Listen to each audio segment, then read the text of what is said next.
Right, this video is starting Friday, March 3rd. We're starting to pack up for the travel day tomorrow, and it's probably an hour or two this evening, and then tomorrow morning an hour to 2 hours, just depending on how fast we move and if we have any time crunches and deadlines that we're trying to work towards. So Rhoda's inside doing stuff. She did a lot of work in the trailer this afternoon. I just got started after work ended and got up on top, and we blow off the slide toppers, the slide covers. Might have leaves or sticks or whatever, so I get up there with the leaf blower and make sure those are clean and clear before we pull those in. There was a couple sticks is all, so not a big deal, but it's good to clear them. I'd say lessons learned at this location. We probably want to stay somewhere warmer a little bit longer. We are experimenting with kind of stopping to smell the roses and taking longer to get back, and it's not terrible. It's just that we had colder weather than we really wanted to.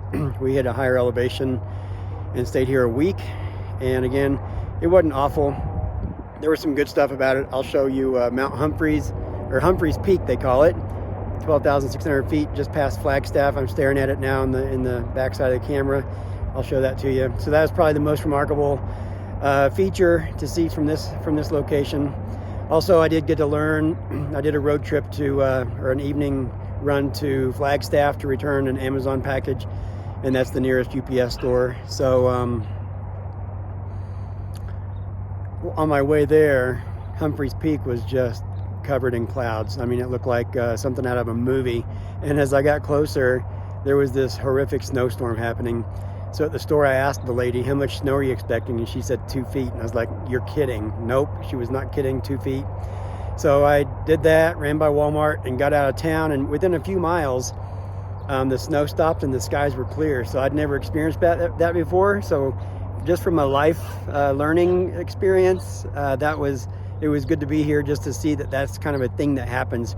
We ended up getting a dusting here the next day, I guess, a spillover from that big snowstorm that happened. But it's been a good location. We enjoyed the Meteor crater. We didn't enjoy the cooler temps, but that's our fault for not planning the location all that well. So next time we'll probably stay warmer a little longer and then make the trip back a little bit faster just to enjoy warmer temps a little bit longer. We'll be in Albuquerque tomorrow morning.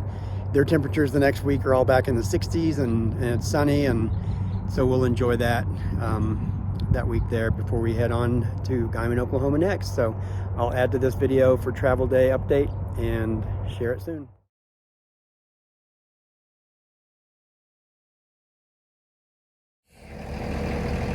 So this is the morning of getting ready, and it's going to be pretty quick because we got a lot done last night, and we were able to keep the trailer hitched up at this location, which we'll probably do more in the future. Sure makes the time getting ready go fast.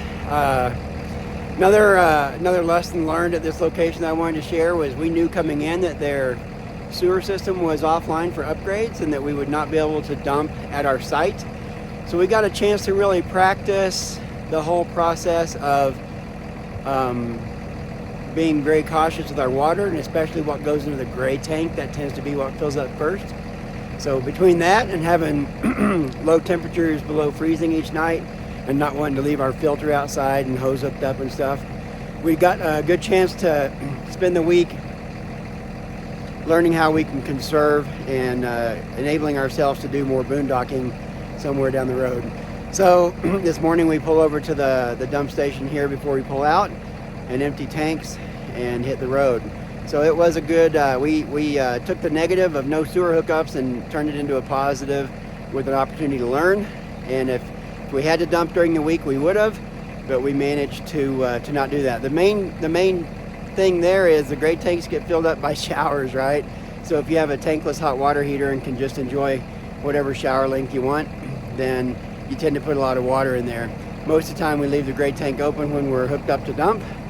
Here we couldn't. So we used the bathhouse here, which was pretty nice. We hadn't done that before, but just in the sense of learning how to manage tanks better in this location, we took advantage of that.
Well, we made it to Albuquerque, New Mexico.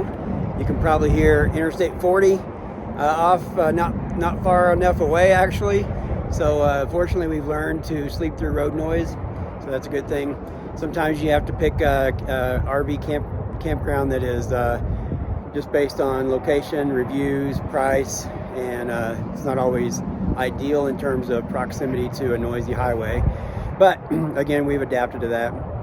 Today was a great travel day. We had no fuel stop, which is nice. We had 2/3 of a tank, and we kind of did some rough math. We were mostly downhill. We didn't have any wind until just a little tiny bit at the end. We idled in traffic. It added almost an hour to our arrival time because I-40 there was a giant pothole. We actually saw a car that's tire was ripped off by this pothole. So they were moving everybody to one lane, and it was a really ugly traffic situation, but we got through it. But anyway, we got here with a 1/4 tank of diesel. There's our discount program has the station just a mile or two beyond here. So when we leave here next Saturday morning, we will stop and get fuel there. So no need to worry about getting fuel at all on this trip today. It made today really nice for us, really, as the travel day goes. So we are set up here west of Albuquerque, and we'll spend the week here and figure out what we want to do with our free time here. Thanks for watching.